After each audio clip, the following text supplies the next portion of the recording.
Assalamualaikum warahmatullahi wabarakatuh. Hadirin rahimakumullah.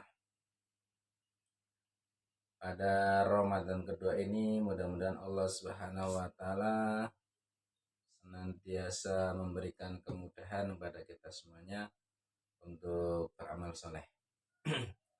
Ada tadabbur kisah hari ini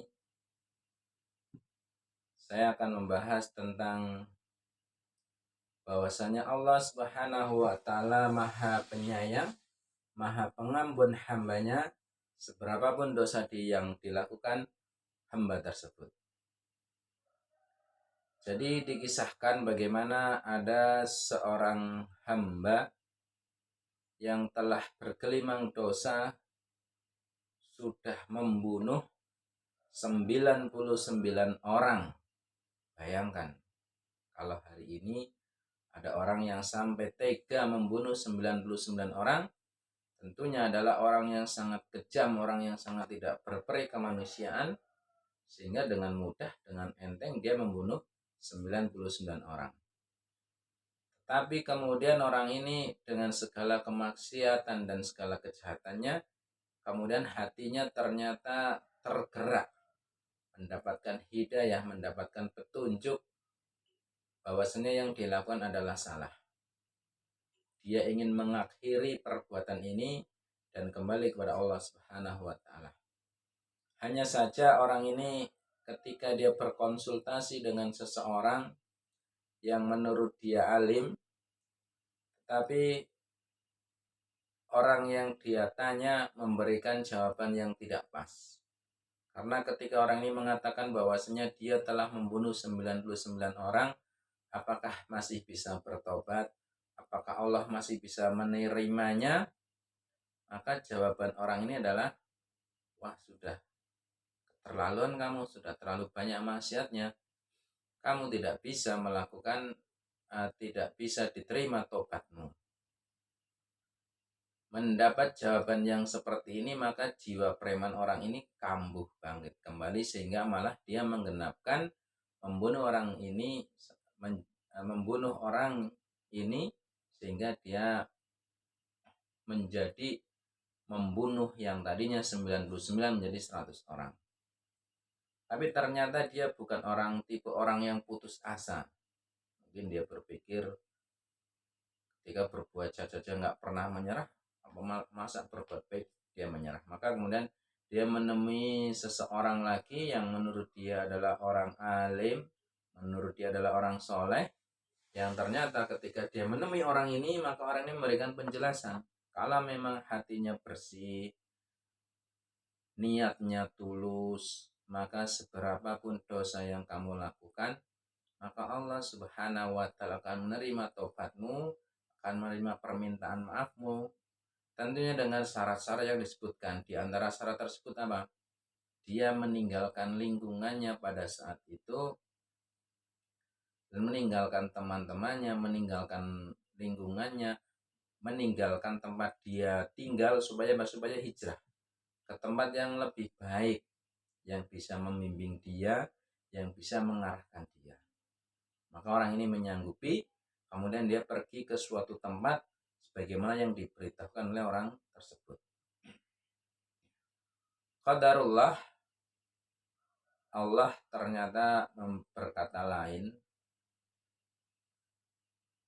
yang ternyata kemudian orang ini di tengah perjalanan dia meninggal. Allah Subhanahu wa taala cabut nyawanya. Yang sehingga pada saat itu kemudian datanglah dua malaikat. Yang satu malaikat kebaikan yang penuh dengan cinta kasih, maka satunya adalah malaikat yang penuh dengan keburukan. Dan intinya dua malaikat ini berebut bahwasanya orang ini sudah berbuat banyak sekali kejahatan, banyak sekali berbuat maksiat, maka sudah selayaknya saya yang membawa dan nanti tempatnya di neraka. Kemudian malaikat satunya mengatakan, ini orang ini sudah taubat, kemudian sudah hijrah, sudah pergi meninggalkan tempatnya, maka semestinya ini tempatnya di saya. dia akan masuk surga. Debat sekian lama sampai akhirnya kemudian ditengahi, bahasa kita mudahnya cara yang menengahi, memberikan solusi mengukur jarak yang ternyata ketika diukur jaraknya sama,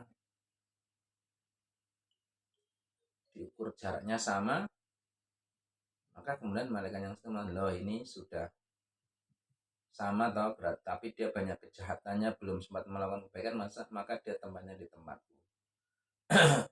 Malaikat yang mengatakan, oh tidak, ini sudah berniat, sudah punya niat baik, sudah punya keinginan, ini tetap harus di bawah saya, tempatnya adalah di surga. Setelah berdebat akhirnya kemudian diambil keputusan, karena jaraknya sama maka diputuskan apa? Menghadap kemana?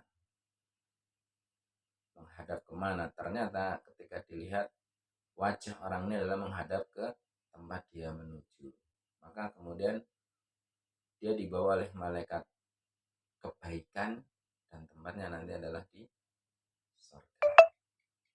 Anifidin rahimakumullah, dari sini kita bisa mengambil banyak pelajaran. Di antaranya satu adalah bahwasanya Allah adalah Maha Pemaaf.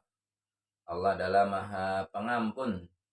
Seberapapun besar dosa kita, ketika kita ingin kembali kepada Allah Subhanahu wa taala, maka Allah akan menerimanya. Dan saya yakin di antara kita tidak ada yang melakukan kejahatan melebihi orang tadi. Mungkin terlintas di pikiran kita aja tidak untuk melakukan kejahatan seperti itu. Orang yang melakukan kejahatan seperti itu, Allah masih menerima tobatnya. Dan saya yakin kejahatan kita tidak akan seperti itu. Maka ketika kita menyadari banyak kesalahan, banyak kekurangan, kembalilah pada Allah Subhanahu wa taala. Kemudian hikmah yang kedua adalah bahwasanya ketika kita memberikan sebuah nasihat, sebuah saran kepada orang, apalagi orang itu menginginkan kebaikan, maka semestinya kita memberikan motivasi yang baik. Memberikan dorongan, kalau bisa malah memberikan bantuan agar dia semangat untuk berbuat baik, bukan malah melemahkannya. Ini hikmahnya di situ. Jadi kita menjadi orang itu harus yang motivator dalam kebaikan. Untuk siapa saja, untuk teman sebaya kita, apalagi untuk orang yang di bawah kita. Kalaupun mereka punya kekurangan, maka tugas kita bukan melemahkan, tapi memotivasi, memberikan dorongan dan juga memberikan semangat agar semakin dia mau melakukan sebuah kebaikan. Kemudian pelajaran selanjutnya adalah bahwasanya untuk menjadi orang yang baik, kita juga butuh orang yang baik. Kita butuh tempat yang baik, kita butuh lingkungan yang baik. Maka sangat penting kita menciptakan lingkungan yang baik. Kalaulah di situ ada di lingkungan tempat kita ada sebuah kerusakan, bukan berarti kita harus meninggalkan. Ketika kita mampu merubahnya menjadi lebih baik, maka kita wajib tinggal di situ, tetap di situ, berdakwah dan lain sebagainya. Adapun ketika kita tidak mampu, maka kewajiban kita juga sudah berlepas diri, kemudian kita mencari tempat yang lebih baik. Kemudian pelajaran selanjutnya adalah bahwasanya Allah Subhanahu wa taala memberikan pahala balasan yang sangat besar bagi orang yang punya niat untuk melakukan sebuah kebaikan dan dia berusaha merealisasikan kebaikan tersebut, tapi kemudian ternyata ajal keburu menjemputnya, maka orang ini tetap mendapatkan balasan atas kebaikannya, pahala atas kebaikan walaupun belum dia lakukan. Walaupun hanya baru niat, tetapi dia sudah melakukan walaupun baru sebatas minimal. Seperti dalam kisah tadi, dia baru pindah, dia belum beramal soleh, dia baru amal soleh dia adalah niat yang besar, keinginan yang besar, kemudian dia berpindah. Sementara kebaikan-kebaikan lainnya dia belum sempat melakukannya. Dan ini pun Allah Subhanahu wa taala menerima amal-amal dia, memberikan pahala sesuai dengan niatnya. Jadi pesannya adalah, garis besar adalah bahwasanya Allah Subhanahu wa taala Maha Pengampun, dan mari kita muhasabah, introspeksi diri atas segala kesalahan-kesalahan, kemudian memohon ampun kepada Allah Subhanahu wa taala dan berusaha melakukan kebaikan-kebaikan yang Allah Subhanahu wa taala buka kesempatan itu kepada kita semuanya. Ini mudah-mudahan bermanfaat untuk semuanya. Kurang lebihnya mohon maaf. Bila taufiq wal hidayah. Assalamualaikum warahmatullahi wabarakatuh.